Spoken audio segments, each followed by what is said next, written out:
So the question that we get to ask, and that I would invite you to ask yourself if you find yourself in anxious dynamics is, what is this person giving me that I'm not giving myself? Or what am I attracted to in this person that I'm not bringing forth in myself? We're back, baby, with a brand new season of the It's Fucking Spiritual podcast.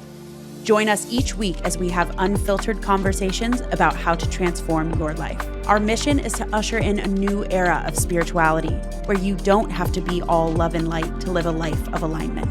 Here, we honor all of it, the profound and the profane, the magic and the messy, and all things that make you human. So let's discuss the truth behind transformation and be unapologetic in our evolution. From manifestation to money, embodiment to energy, and all taboo topics, nothing is going to be off limits. Are you ready to live a life that feels just as good as it looks? Let's get fucking spiritual. Hey, what's up, my friends, and welcome back to another episode of the It's Fucking Spiritual podcast. I am excited to do this episode today because this is something that I personally have dealt with in my life. And I have a feeling that many of you tuning into this episode have also dealt with this yourself, or you've dealt with a partner who has had this as well. And that is how to overcome anxious attachment. So I felt really called to do this episode today because I feel that this is really present and alive in my own life. And I thought today I would share with you a little bit of my own journey with anxious attachment and relationships and how I've seen it transform as I've gone on my own healing journey. And hopefully my desire is that you will feel seen, heard, and less alone. And that also you might get some nuggets of wisdom and insights into your own journey and how to apply some tangible, practical tips to actually begin to overcome this attachment style in your own life. So it's interesting because I've been talking this season about how I'm relating to social media and what I share on the podcast and how I share, and that I'm a really new version of myself than I was 2 years ago when we were doing season 1 of the show. And it's interesting because if you have been here for a while, if you were here a couple years ago listening in season 1, you know at that time I was so open to sharing all of my relationships. I shared my relationships in real time as they were unfolding, and it was fun. And I feel like I was almost an entertainer as much as I taught about spirituality. And it was a really fun era. It was great. And I felt really connected to you guys because it felt like y'all were in my life with me. And as I've gone on my healing journey, especially deeply over this past year, but also the past 2 years, is that I've started to change my relationship with how I share my relationships on the internet. And I thought it would be fun, though, today that I would give you a little bit more of a backstory and an update on some personal life things and what I've gone through in my own relationships. Because I do think that there is something really powerful when you share vulnerably and truthfully. And I think we can relate to each other when you realize that you're not alone in what you're going through. So I was someone who, in my life, really dealt with anxious attachment a lot. And you hear me talk about this when I talk about my story, that I was in a really abusive relationship from the ages of 18 to 21. And that was when my anxious attachment was at an all-time high. And I also put up with a lot of really challenging behavior. And also, I myself was pretty toxic at the time too. Because it always takes two, right, to engage in a certain dynamic. I wouldn't have said that at the time, but as I've gone on my healing journey and I've had more awareness, I realized that my level of self-worth was what was calling that type of relationship in. And when I was 23, I started this journey in self-development that eventually led to spirituality, which eventually led to very deep healing in the somatic and nervous system or healing the nervous system of my body. And now I've arrived here. And it's interesting because I've had multiple relationships over my 20s, and every single relationship since that first very tumultuous one has gotten better and better and better. And I've still noticed a common theme that has come up in my 20s. And it is really interesting because I always thought, why am I having anxious attachment still when I'm in relationship? When in reality, I've changed my life so much. I've changed my financial reality so much. I'm doing what I love. What is that, right? And maybe you're somebody who, when you date, it's like that's when your anxiety comes out, or in relationship, that's when your anxiety comes out. And yet in every other area of life, you're like, well, I have it together. Or maybe you notice that in certain areas of your life, you're like, I don't have it all together and actually feel depressed, or I don't feel good about my job. And then when I get in a relationship, my anxious attachment really flares up, right? And why is that? And I started to ask these questions, especially over the last year and a half. And I've shared my journey in relationship to the masculine, and really how one of my deepest patterns was always attracting men that I perceived to be very powerful. And then, I would get anxious and wanting to like keep them or like live up to a certain expectation of myself. And it just never went over well. And it was always really challenging, the dynamic. And it would be this like anxious and avoidant dynamic. And it would just flip flop, and it would create this like the wound would be flared up in me. And I know I said I don't really share my relationships too much, or I haven't been sharing my relationships too much, but I've mentioned on the podcast that I had a very incredible relationship this past year, or these past 5 months. And I've also shared that I did a year of celibacy. So basically what happened, like I'm all over the place. Basically what happened is I, 2 years ago, realized that my anxious attachment was still coming out in relationships. And I was like, you know what? I am going to really call back my energy, sit in my own shit, essentially, and look at what is causing this? What is attracting this in my life when I have made so many strides in other areas? What is the reason that this is still coming out?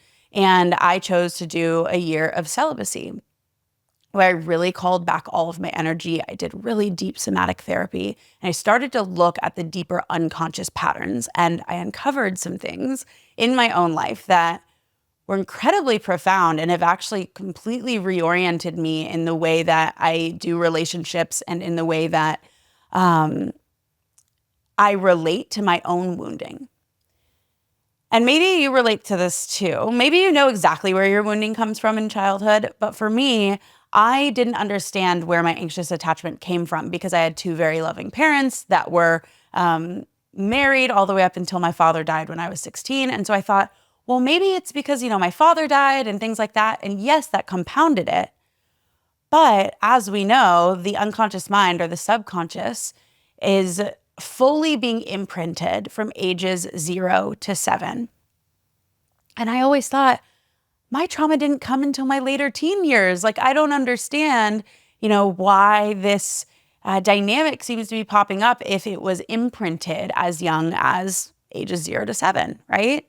And I find that a lot when I speak to my students or clients, where they're like, I had challenging things happen in my life, but I don't feel like I had some big T trauma when I was really young.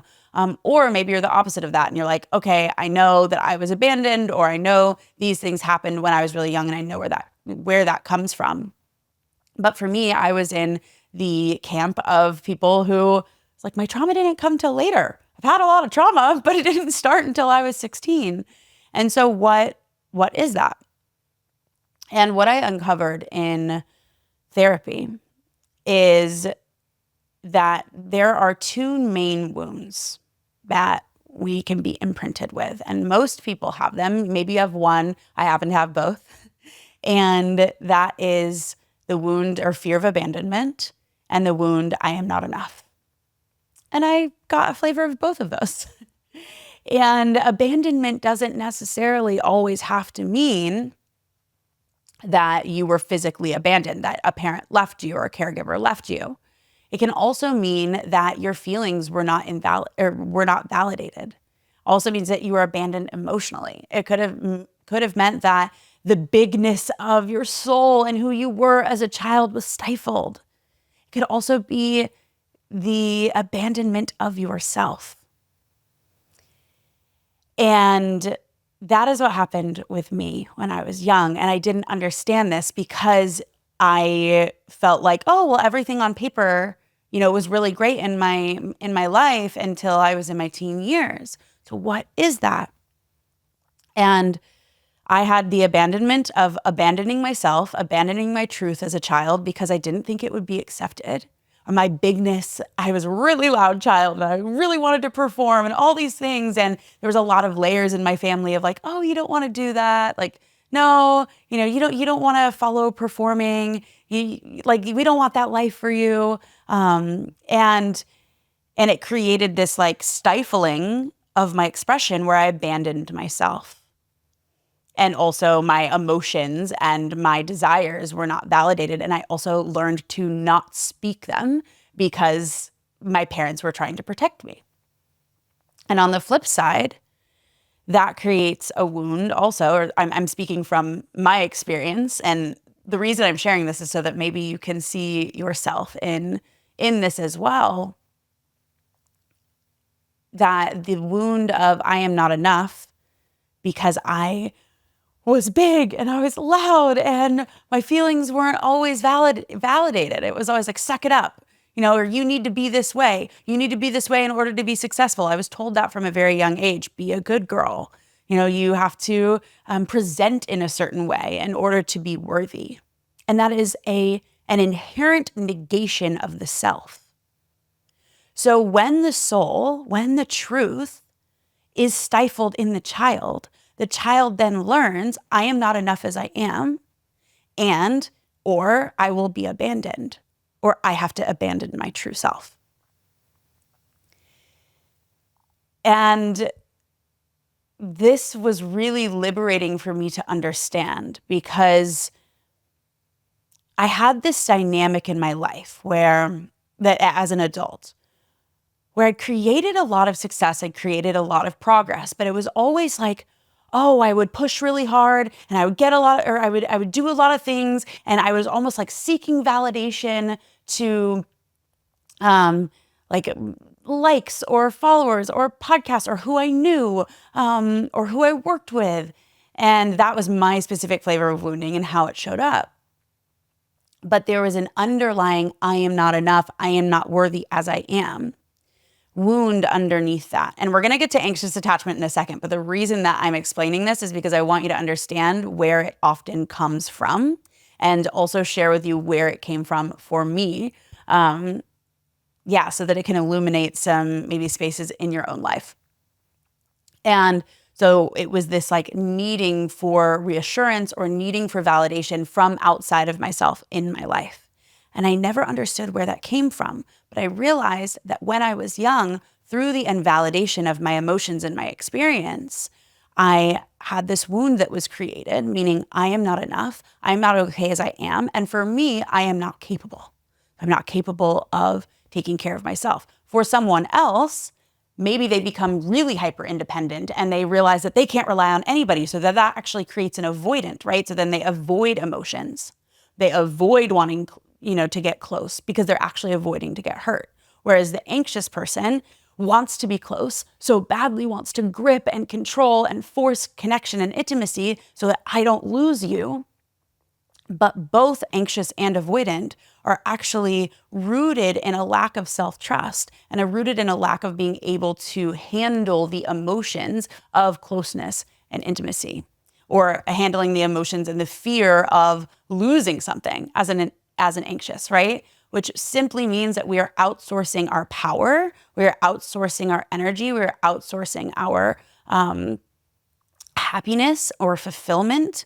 or validation to something or the person outside of ourselves and the person in the relationship. So what often can happen that ends up creating this dynamic in adulthood in relationships where you are anxious is that as a child, some version or some, typically the parent or the caregiver projects onto the child, you have to be a certain way or things are a certain way, or it creates some dynamic, right? The parent is trying to control the outcome from their own wounding, or the parent is running away from their own wounding. And then it creates this, it projects onto the child. And then the child who internalizes everything thinks, I am not enough. I am going to be abandoned. I am not safe. And inherently in that is a lack of worthiness and a lack of self-trust. So fast forward to present day, to now. And I've been doing deep work in my own celibacy journey. And I did a year of celibacy, a year of no dating, a year of like not having anyone I was talking to or not filling that void, right? And what happens when you don't end up filling that void is that it's the same thing as when you spend time in silence or in the quietness of your own mind. The truth can come through. And I realized that in relationship, because I had the wound of I am not enough or I am not capable on my own, it would make me source validation or confidence, or it would make me source assurance from outside of myself in order to feel worthy. And the thing is, when we have that dynamic, it is a bucket that is insatiable. And there's a hole at the bottom of the bucket and nothing can ever fill it. And so I realized that in relationship, when we are anxiously attached, we are giving our power away, and we're actually anxiously attached to that person because they are giving us something that we are not giving ourselves. So if you notice that in relationship, you are constantly looking for reassurance, and reassurance is great in relationships. And I think in secure partnership, it's very normal to reassure each other and often. But if it's this need for control, if they don't text you back right away and it makes you like completely flare up in your nervous system and you go into fight or flight, or if you're constantly needing to text them when they're out doing something, or if you start dating, right, for the first time and you're going on the first date, and after the first date, it's like in your head, you're already planning your entire life together. And when you don't actually know the person, all of those things are signs of anxious attachment. And it's actually a sign that of a deeper dynamic that says, I am not okay on my own with myself, or I need to source trust outside of myself because I'm not giving it to me. So the question that we get to ask, and that I would invite you to ask yourself if you find yourself in anxious dynamics, is what is this person giving me that I'm not giving myself? Or what am I attracted to in this person that I'm not bringing forth in myself? And there's a caveat here that I do want to say, is that sometimes when we're in the dance of anxious and avoidant, and especially if we are in relationship with someone that also has very deep wounding dynamics, so any type of like abusive relationship or like super avoidant relationship, sometimes like anxiety is the appropriate response in those relationships. But the question then to ask yourself, right? So the reason I say anxiety is appropriate is that don't just gaslight yourself and saying like, oh, this is just my anxiety. Like if somebody is really not texting you back for a full 24 hours or 48 hours and you are in relationship with them, or someone, says, yeah, I'll call you at 8 p.m. and they're actually out with the boys until 3 a.m. and they are investing in dynamics, or they're playing out dynamics that are very clearly toxic or I loosely use the term toxic, but they're not supporting the evolution of the relationship, the evolution of depth in your relationship. Like they're not supportive dynamics for you. They're not doing what they say that they're going to do. They're not showing up for you, or they're being, verbally cutting you down. Something in your gut is like, this isn't right. I do want to give a caveat to this, and the fact that like anxiety would be normal in that situation if somebody isn't showing up and doing the things that they say that they're going to do, if their words and their actions aren't matching. But if that's the relationship and dynamic that you find yourself in, then the question that you get to ask is, what in me is attracting and putting up with words not matching actions, or somebody that are taking actions that don't feel aligned with my truth, don't feel supportive, don't feel kind. And that would be looking at, okay, I get to raise my self-worth here and start looking at the deeper work of what in me attracts that, right? What in me is playing out a deeper dynamic, because often we're playing out dynamics from childhood that didn't get the chance to heal. So if your parent abandoned you, if you're constantly like reaching for, if you're constantly playing out where your relationships are abandoning you, and you're constantly reaching for that and you're putting up with that because that's what your inner child thinks that you deserve, we get to look at really loving on that inner child and really beginning to look at looking at the dynamics that are at play. And step one is not settling for relationships that have those more detrimental dynamics that are just going to reinforce that wound. Because a way that you start to repattern a wound is that you start to say no to the things that you used to settle for. So that's a caveat.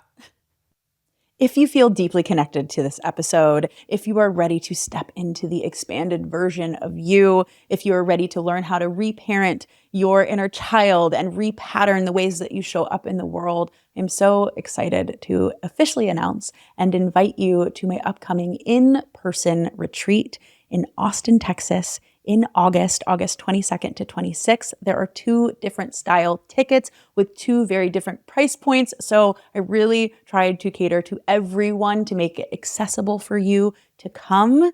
Check it out in the show notes. We have a VIP that comes, stays in the house, has all meals included. We're all staying together. And then there's also an immersion style where you come to the location every single day. And I cannot wait to be in person with all of you, to get to heal together. There's so much that you can do and collapse time when you are held in sisterhood for 3 to 4 days, and allow yourself the space and time to really go into your inner wounding, go into your blocks, go into the things that are holding you back, and learn to actually somatically repattern them in your nervous system. That is what we are going to be doing at this retreat, so that you can plug back into the true you of who you really are and leave as the expanded woman that you know that you were meant to be. And it's called the Expanded Women Retreat. I didn't say that. But anyway, if you are feeling called to join us, tickets officially went live. So go check that out in the show notes. And hopefully I will get to meet you and give you a huge hug in August. But if you are in a more secure relationship where the person is showing up in the ways that they say that they're going to, the person is loving, you have a deep connection with them, then we get to actually look at, where is this a deeper dynamic? Like if your anxiety is still flaring, if your nervous system is still feeling activated and in a fight or flight, we get to actually look at, okay, what is the deeper dynamic at play here? And what is this person giving you that you're not sourcing from yourself? And if you begin to actually look underneath the, kind of look underneath the hood, if you will, at your life, where in your life are you still not feeling fully satisfied? Where in your life are you not showing up for yourself? Where in your life are you outsourcing your validation, your reassurance?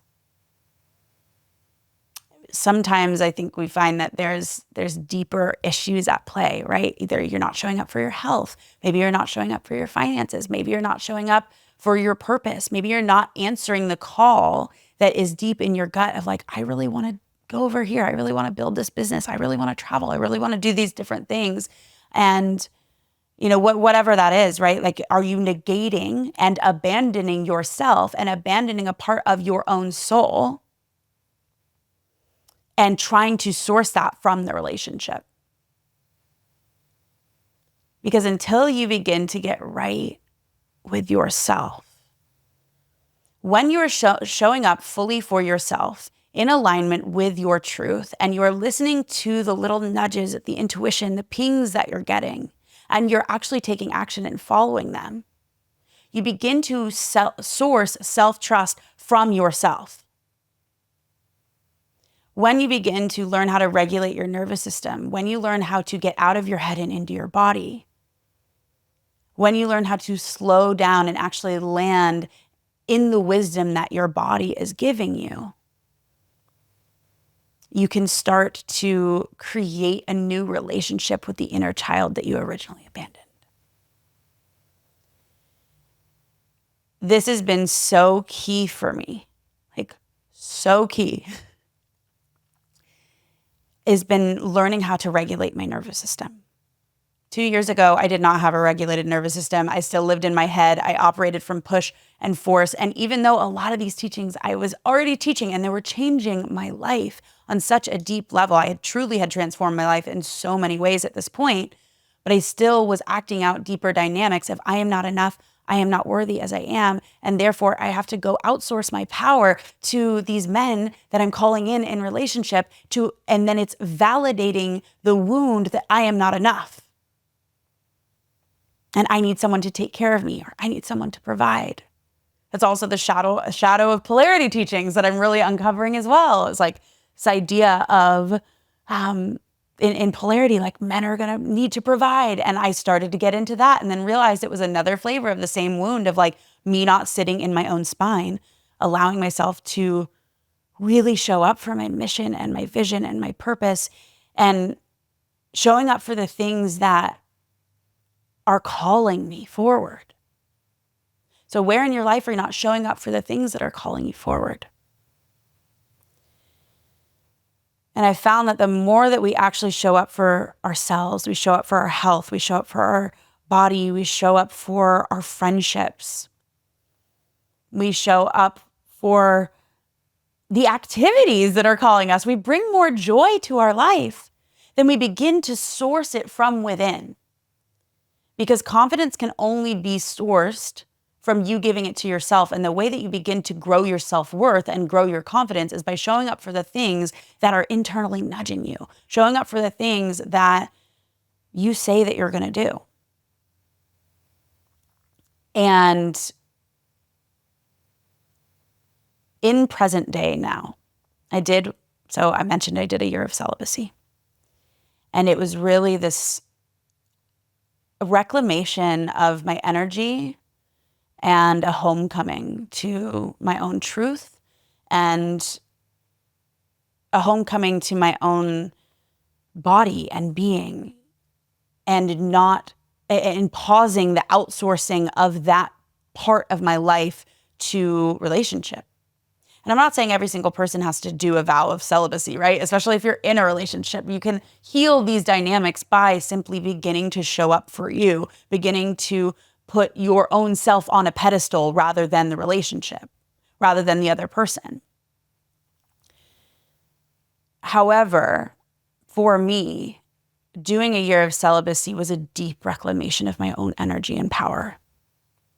And it was a cutting myself off from the dynamic so that I could actually go into what was deeper there. And that's when I uncovered the wounding that I was distorted from seeing. And then I entered into a beautiful relationship.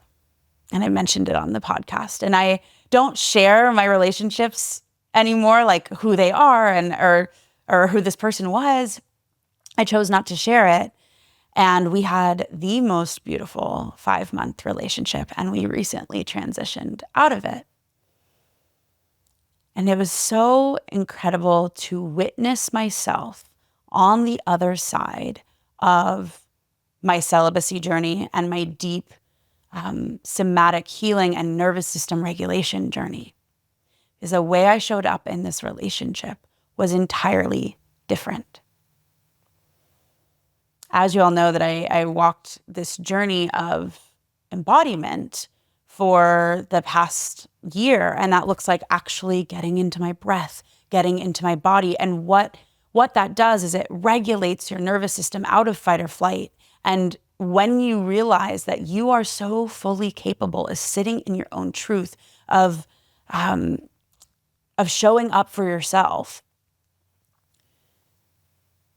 your nervous system doesn't get so activated in fight or flight anymore. And when you can practice being in a more calm state, and then you bring that to relationship, it creates spaciousness. So the old patterns of like, oh my God, and what are they doing? And like the way that it's showing up, or I need validation, or I want reassurance, or what's happening.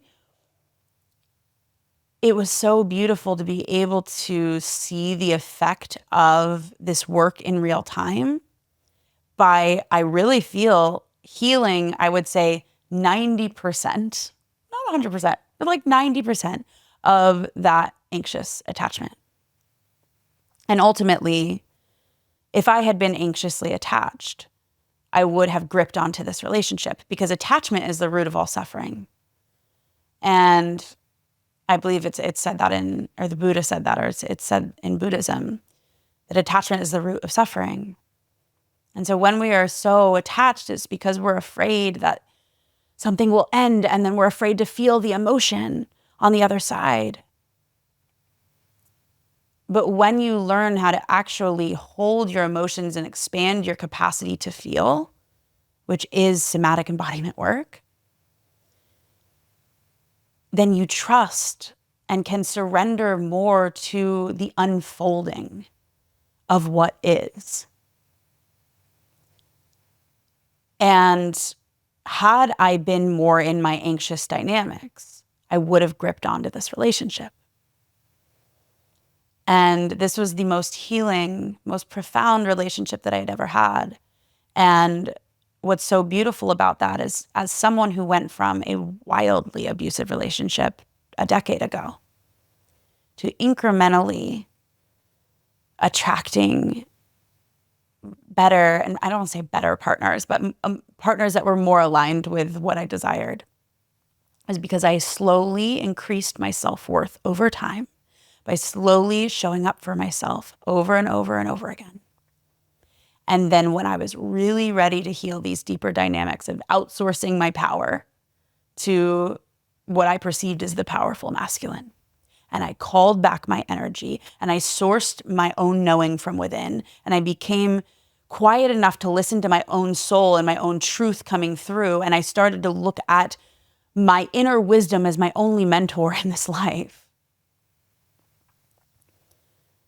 Then when I entered into this relationship, I realized how much healing I had done, because my self-worth was a match for this depth and beauty and this masculine man who desired to provide and protect and love me so fiercely. And I really got to understand what it feels like to be so fully chosen and claimed and loved. And every single relationship that we're in gives us codes. It gives us a roadmap. It's a roadmap to where we still get to heal. And it's also a roadmap for where our self-worth currently is. And it's a roadmap for what it is that we desire or maybe don't desire. And I feel like in this relationship, I got the codes for what I desire my future life partner to be. And it still wasn't a match fully in every way. And I'm not going to go into why or what those deeper dynamics were. I mean, what I'll say is just essentially we were at two places on our journey in spirituality. And ultimately, that part didn't align for me. But it was so beautiful. It was so loving. And my anxious attachment would have had me say, oh, but what if, like, maybe this is good enough, but this is so good. But this is so amazing. Like, what? Can't I just stay? But when I sit in the seat of my soul and I trust myself enough to listen to it now, I know that this was a beautiful relationship that allowed me to extract even more lessons and understand that I have so completely calibrated to a new frequency in what I'm calling in. And I get to trust my knowing that I could walk away from something that is really good. Because in my soul, I know there's a promise of something even greater, even more aligned, with even more depth, on even more of the same page. And safety and security and trust in our own inner knowing is what has us say, I can trust in a future that is uncertain, that I cannot fully see, because I can trust myself to continuously be growing and evolving. And I know that if I can get to this point in what I'm attracting and calling in, and I'm going to continue to grow and expand, I can also trust where we're misaligned, and I can trust in his process. And I can trust that he's getting exactly what he needs, and I don't need to caretake that. And I get to really deeply extract the lessons, and where I still get to grow in my own embodiment, grow in my own devotion, grow in my own discipline. This past relationship, he was the most disciplined man I've ever known and been with. And it really illuminated, where I get to have more of that in my life. Wow. And it's been almost a month now since we transitioned out of partnership. And I can feel my life force energy welling back up inside me because I trust in myself. And because I have the ability to regulate my emotions, I have the ability to breathe. I have the ability to surrender, and I have the ability to hold myself in grief when it comes. And I extracted the lessons. I get to have more discipline. I get to have more devotion. Look what happens when you have consistency at such a deep core level, because he was so embodied in his consistency. And I get to trust in this greater knowing and greater depth.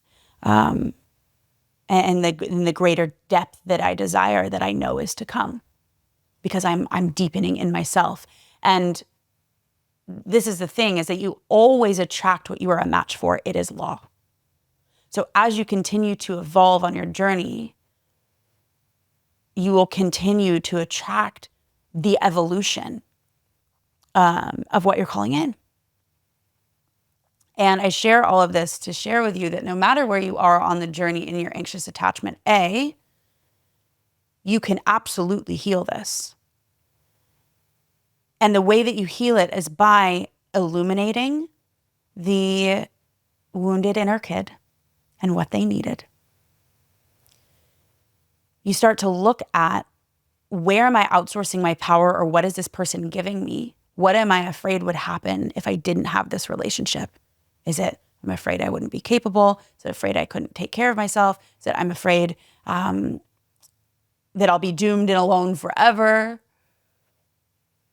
What are the fears there? And the fears will be a roadmap to what you get to heal.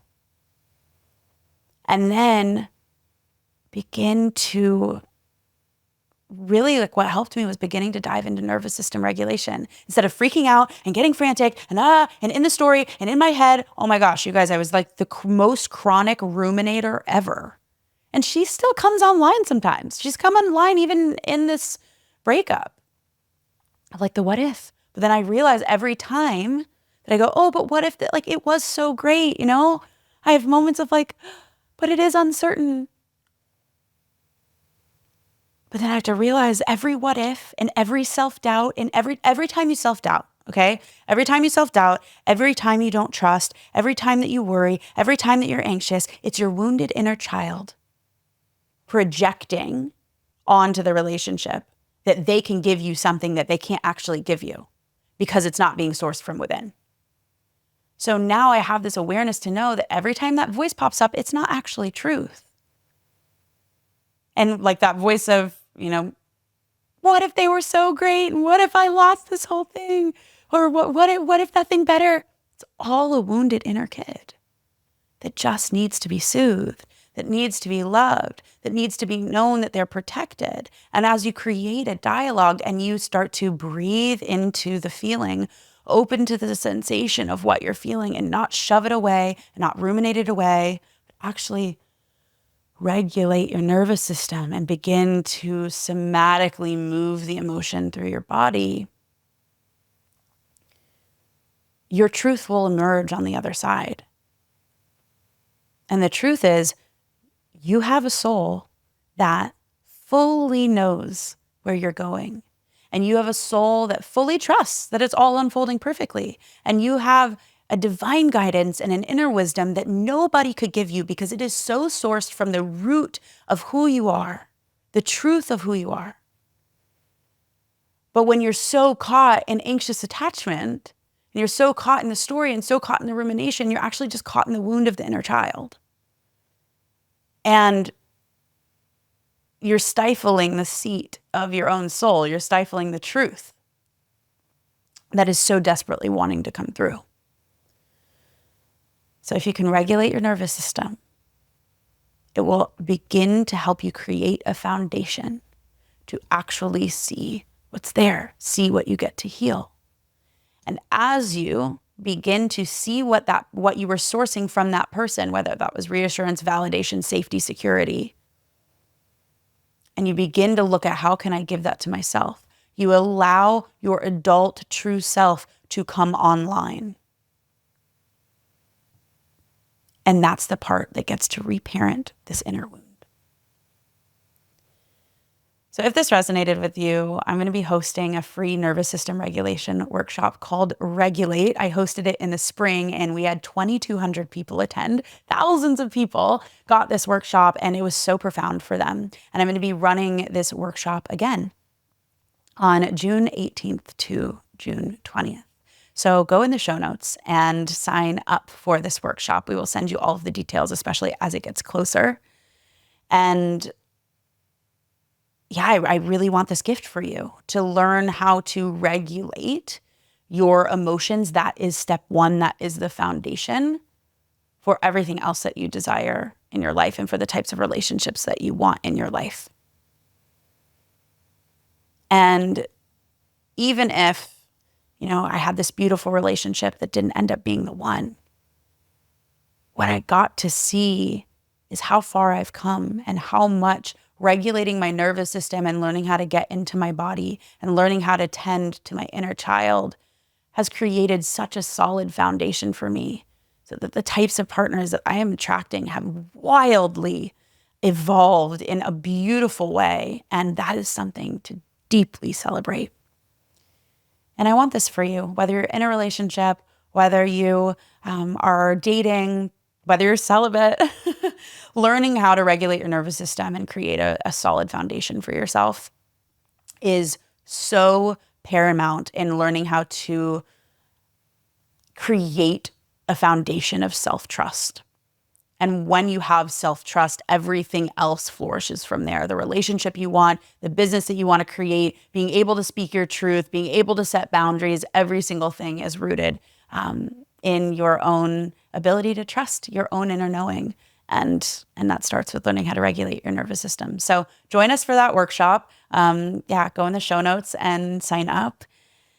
And if you attended last spring, I still encourage you to attend again, because I live channel these workshops and I'm constantly growing and evolving. So even though it might be similar structure, you might hear a different sentence or something that lands in a completely different way. And that's one thing I'll also say about this work too, is it is like peeling back layers of an onion. Sometimes we have to hear things 10, 15, 20 times from different people too, or in different workshops, in different iterations, not only because we are different every single time that we hear it, but also because the ways that we hear things land in different ways. And in many ways, people are saying all different versions of the same thing, but you might need to hear it in a specific way at a specific time on this specific journey in this moment in time in your journey that you're on, in order for it to click and become even deeper, even more deeply embodied in your life. So that was a fully channeled episode on anxious attachment. I wasn't sure exactly where we were going to go with that one, but I hope that it helped you feel more seen and heard. I hope it gave you hope that you can absolutely transform how you show up in relationships. You can transform your current relationship, and that it starts with learning how to source security, safety, and trust from within. And I hope that I'm a really beautiful example for you to know that if I can do it, going from somebody who had the depths of abusive relationships to a decade later, having thriving community and flourishing, like such beautiful relationships and a really deep trust in myself and a deep trust in my own knowing, then I hope you can see that it's really possible for you as well. And that maybe this illuminated some of your deeper dynamics, whether in childhood or in relationship, and how they show up in relationship now, that hopefully you can begin to heal. And yeah, that is my hope and desire for you. I hope you join us for the Regulate workshop. And yeah, with that, I will see you in the next episode. Thank you for listening to the It's Fucking Spiritual podcast. I am so glad that you're here. And if this episode resonated with you, I invite you to share this with a friend that you feel needs to hear it. And if you are really feeling the love and support for this show, this podcast thrives off of your listens and your reviews. So I would love if you could leave us an honest review. We would love to hear your feedback, your thoughts, your questions, and it helps us get this podcast in the hands of more people and would mean so much to me to receive your support. So thank you.